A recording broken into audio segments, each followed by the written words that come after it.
اردو کور کے معزز دوستوں، میں ہوں ماجد ملک اور آپ تمام دیکھنے اور سننے والوں کو السلام علیکم۔ ناظرین گرامی، سائنسدانوں نے کائنات کی سب سے بڑی کہکشاں دریافت کر لی۔ یہ کہکشاں کتنے جہانوں کو اپنے اندر سموئے ہوئے ہے اور اس کی دریافت کے بعد آنے والے چند سالوں میں حضرت انسان کون کون سی کامیابیاں حاصل کر سکتا ہے، آج کی زیر نظر ویڈیو کا موضوع سخن یہی سوالات ہوں گے، جن کی تفصیل جان کر آپ انسانی عقل و دانش کے ان زاویوں سے آشنا ہو سکیں گے جن کی مدد سے انسان آج ماڈرن کہلایا جاتا ہے۔ لہٰذا اس قیمتی ویڈیو کو مکمل جاننے کے لیے ویڈیو کو شروع سے لے کر آخر تک ضرور دیکھیے گا۔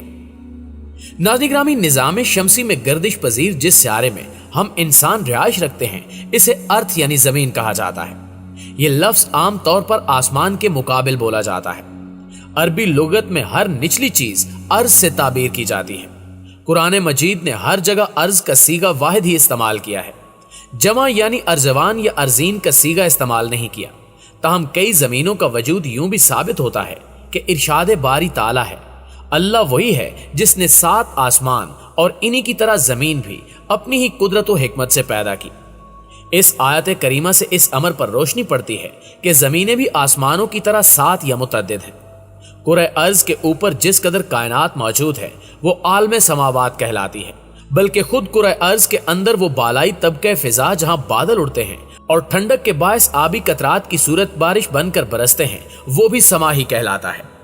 ارشاد باری تعالیٰ ہے اور آسمانوں کی طرف سے پانی برسایا۔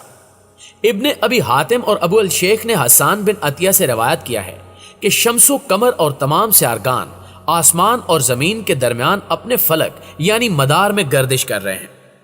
یہ اس قرآنی آیت کی تعبیر میں وارد ہوا جس کا ترجمہ یوں ہے کہ تمام آسمانی کرے اپنے مدار کے اندر تیزی سے تیرتے چلے جاتے ہیں۔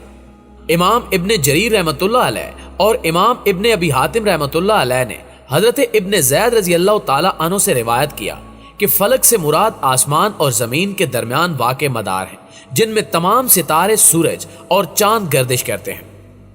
معزز دوستو، اس امر کی وضاحت تفسیر کبیر کے اس قول سے بھی ہوتی ہے کہ فلک آسمانوں کے نیچے خلا کا نام ہے جس میں سورج، چاند اور ستارے گردش کرتے ہیں۔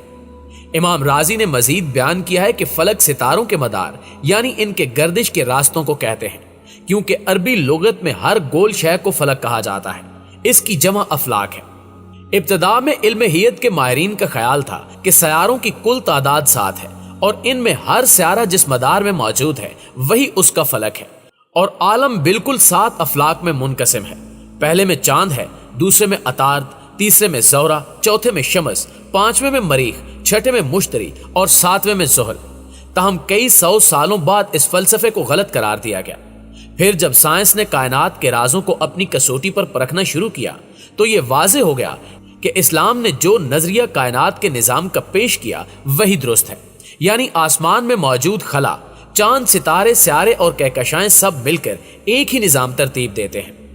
کہکشاؤں کے حوالے سے یہ تصور پایا جاتا ہے کہ ایک کہکشاں اپنے اندر کئی جہان سمیٹ کر رکھتی ہے۔ خلائی تحقیقاتی اداروں نے دوران تحقیق اسے ثابت بھی کیا، اور حال ہی میں ایک بار پھر سے سائنسدانوں نے تلخ خیز کامیابی حاصل کی ہے، جس کے مطابق سائنس ایک ایسی کہکشاں تک پہنچ چکی ہے جو اب تک کی دریافت کردہ تمام تر کہکشاؤں سے بڑی ہے۔ دوستو، گزشتہ ہفتے یہ خبر سامنے آئی کہ فلکیاتی ماہرین کی ایک عالمی ٹیم نے کائنات میں اب تک کی سب سے بڑی کہکشاں دریافت کر لی ہے، جو 16.3 ملین یعنی 1,63,00,000 نوری سال جتنی بڑی ہے۔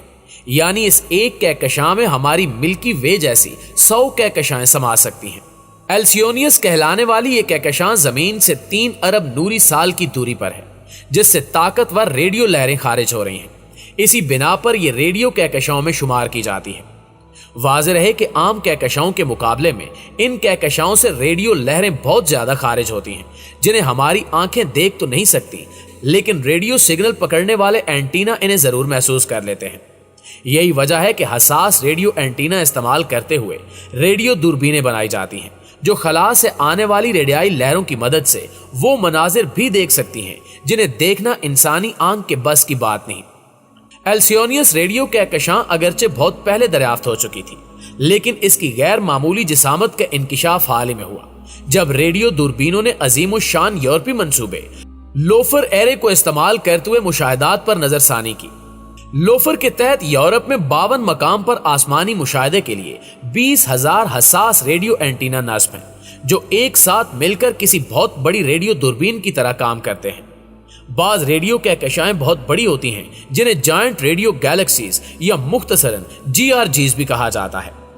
لائیڈن یونیورسٹی ہالینڈ سے مارٹن اوئی کی قیادت میں برطانیہ، فرانس، جرمنی اور جنوبی افریقہ کے ماہرین پر مشتمل ایک ٹیم نے لوفار منصوبے کے تحت اب تک دیکھی گئی دیو قامت ریڈیو کہکشاؤں کا نئے سرے سے جائزہ لینا شروع کیا۔